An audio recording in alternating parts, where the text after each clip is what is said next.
Yeah, you can praise it for what it did to kind of bring music forward, and yeah, definitely the classic album. And you can even see that there's a great deal of talent that went into it. But as an album now, as it stands right now, it was one of the ones that I found kind of the hardest to really review, because in previous ones, after one listen through, two, maybe three, I had my I'd locked in whether I liked this or I just did not like this at all.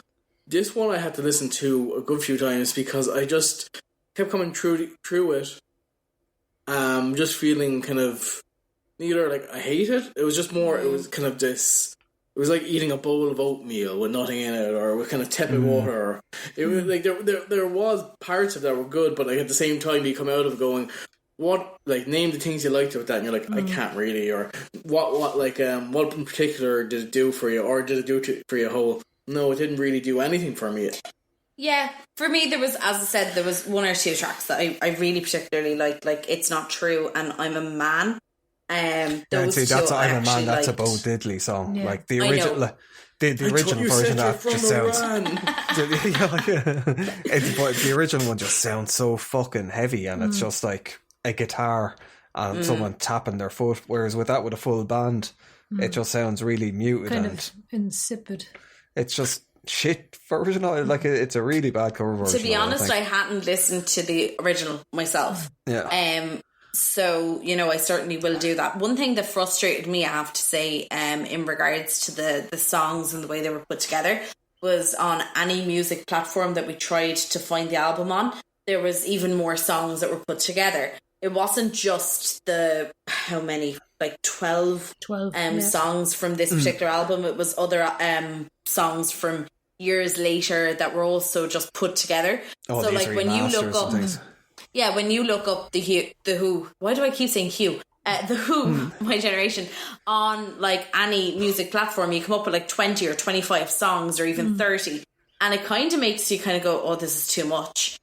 Whereas when you actually look it up and when you know what you're looking for and you realise it's actually only 12 songs, then it's kind of like, all right, okay. But it just feels very That's something I definitely recommend. If someone wants to go off and listen to this themselves, go off and listen to the original album. Not the remastered or the... Yeah, no. Exactly. Yeah. 12 songs and judge it on that. Because like on Spotify, which is where I listen to, it's 30 songs. It's a lot. It's very kind of in your face, I feel. And Tidal has all the different versions, including the original version of it as well. But like I found it on YouTube. Yeah, I find though when you're just like with the 30 songs that are on Spotify, if you're trying to like do an album appreciation or anything, you're completely exhausted by the time you get to it, and it just shows two things: one, the album is too long, and two, the album's not grabbing you. If it by the end of it, like if something's grabbing you, it could be 7 hours long, and it'll still grab you.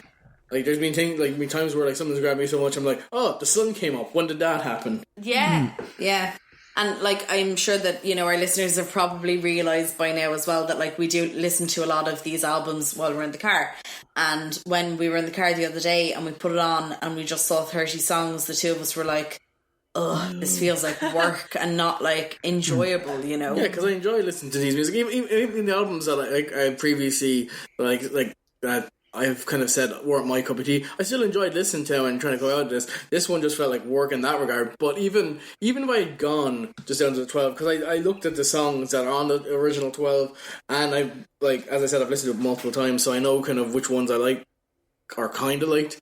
It wouldn't have been for me anyway. It was just, I think it's an album it should be like appreciated for what it did for music. It lauded up there, and like historically, the historical significance of it probably should be applauded.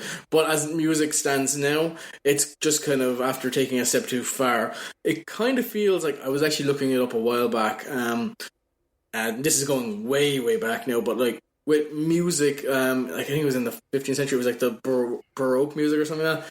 When you see like the sheets of music like that, when people play it, it just sounds really dead and tired. Like it's because like it was actually played very differently back then as well. And it's like music is constantly evolving, and it's just if you go back, like the further you go back, you see it just kind of devolved from like complex stuff to like just single vocal harmonies to just singing and back and back and back until it's just one thing. And I think this is suffering from a very muted version of that in the sense that it's just after kind of starting to age. Just like The Who. Yes. And not well. Just like The Who. Yeah. There are some songs that glad, annoy though. the shit out of me. Yeah. I am glad, though, that I picked this album because I wanted, obviously, to be a little bit more, exposed to different albums and different bands and stuff that I wouldn't have really listened to that much before. So for that, I am glad I listened to it. Will it go on my Spotify playlist? One or two songs will, but unfortunately they're the covers. Nothing will go on mine. No, nothing. Zero of those, unfortunately. Mark's like, no. It was just like you're underwhelmed. It was one of those albums that didn't underwhelm me or overwhelm me. It left me completely whelmed. Just the right amount of whelmed. I was like, huh. Okay. Whereas nothing from this particular album would go on my playlist, but like other Who songs, I would have Bab O'Reilly is fantastic. Other fun type songs like Pinball Wizard, I will happily listen to because they're just so fucking nutty. But unfortunately, nothing off my generation will hit my playlist, I'm afraid. And Wayne? That sounds very depressing. No, it's I can appreciate it for its time, but there's stuff like I used to like some stuff from the 60s. I'd never really been a mad Who fan. I was always more of a fucking Velvet Underground kind of part, whereas like the Velvet Underground were kind of like the real deal. They were like experimental and stuff. Yeah, whereas the Who always kind of, I don't know, as if they were trying to kind of like copy other, they felt a little bit more. Well, you said it earlier on. They were kind of a pop band of their time. Yeah. And they seem to have been looking for their genre for a while. When you say that, it just makes me feel like in years to come, someone like maybe us will be doing a similar thing. It's like classic album review, NSYNC. Well, they're really of their time. Yes. There you go. Yeah. Gosh, those up and coming guys. I just don't know how they didn't have 17,000 albums. Indeed, but yeah. Would you like to describe my face? Would you like to know more? Sorry, NSYNC. No. She was a Backstreet Boys kind of girl. No, I was not. I was not. How dare you? I was pure Boyzone. Thank you very much. You. I was about to show my age and go, were you more New Kids on the Block? But that probably would have been before your time. I was like 100% Boyzone. Yeah. Not Westlife? No, all the girls in school loved Spice Girls and I loved Boyzone. No. Loved them. Oh, Ronan, Roro. No, I was a Stephen Gately fan. Oh, poor Stephen. No. Yeah, I was devastated when I found out he was gay and dead. I was actually going to say the question: is he the gay one or the dead one? He was both gay and now dead. Oh no, poor Stephen. He was really. I was so in love with him, and then when I found out he was gay, I swear I actually cried for a week. Like child me thought I was going to marry this man. You know. You know what I always found funny is remember Ricky Martin. Yes. He years ago now, but after kind of the peak of his fame, he came out as either gay or bisexual, I think. Mm-hmm. And a lot of people were going up in arms, going, it is not up in arms, but they were kind of going, "Isn't this crazy?" And I'm like, how did you not know? Yeah. It's really? Ricky Martin. You're surprised? What sure we were to say in the 80s? Did you know George Michael is gay? No, but now Freddie Mercury. Yeah, people shocked with Freddie Mercury. It was really the man wearing spandex that came out dressed up in a skirt for It's a Hard Life, and all this kind of no, I want to break free. Sorry, not It's a Hard Life. I was getting really confused there. I was like, what? Yes, but indeed, I do remember when he came out and everyone was like, what? Surely not Freddie Mercury? Gay? It's great for our generation, though, because it was just this kind of thing where it was where it was, I think our generation, some people in there were the first where it was like, who gives a fuck? Yeah. I bet where it didn't matter, it was like, I really like this guy. It was like, why would I judge him because he likes men? Who cares? Exactly. I cared about Stephen Gately being gay because I was in love with him, you know? Wanted him. Yes, exactly. I know. Jesus. I know. I think our generation I wasn't insinuating that you were like... I'm only joking. I can't like Boyzone now. Then I go to those rallies. Give me my Magda hat. Yeah, how can I hold my head up high? Terrible. Absolutely terrible.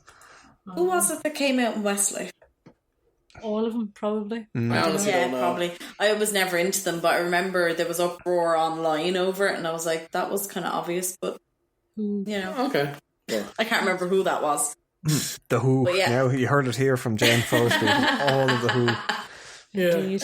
Yes. Oh yeah, absolutely. No, let's not talk about that. Any issues with the But yes, back to the Who. My generation, yeah. Yes. I know. So the kind of crux of this whole thing is nobody really liked the album that much. No. I liked parts of it. But like the Going reason, back and listening to it again. but that was kind of the main reason you set out to kind of chose this one. Like it wasn't one you would have listened to before. It was No. like you just wanted to kind I of. really want to expand my musical kind of horizons. listening. Yes, exactly, Laura. But yeah, I wanted to listen to different things, and I'm going to try and go really out of my comfort zone. And the Who next seemed time. like the perfect sorbet palate cleanser for all the dark metal we were forcing upon you. It was like a little kind of step I in should the listen to Britney Spears right or direction. something. Ew. Ooh, I did it again. But I suppose it kind of like before we go, we'll just give people a little bit of a taste or some of the stuff that's coming. Yes. Next week will be the Beastie Boys. We'll be talking about white boy rap. It'll be mainly ill communication. After that, then Mark is going to be doing a show around Green Day and particularly Ducky. We're going to be doing a thing then on Prince and Purple Rain, and Yeah. we'll see where we go from And the there. rest is to follow. Yes. If you want to find out more, then just listen, in. and you'll Yeah. find out eventually. Tune in, motherfuckers. Sorry for calling you motherfuckers. Yes. We love you, really. No, she's not. Yes, indeed. So yes, until then, arrivederci. Motherfuckers. Au revoir.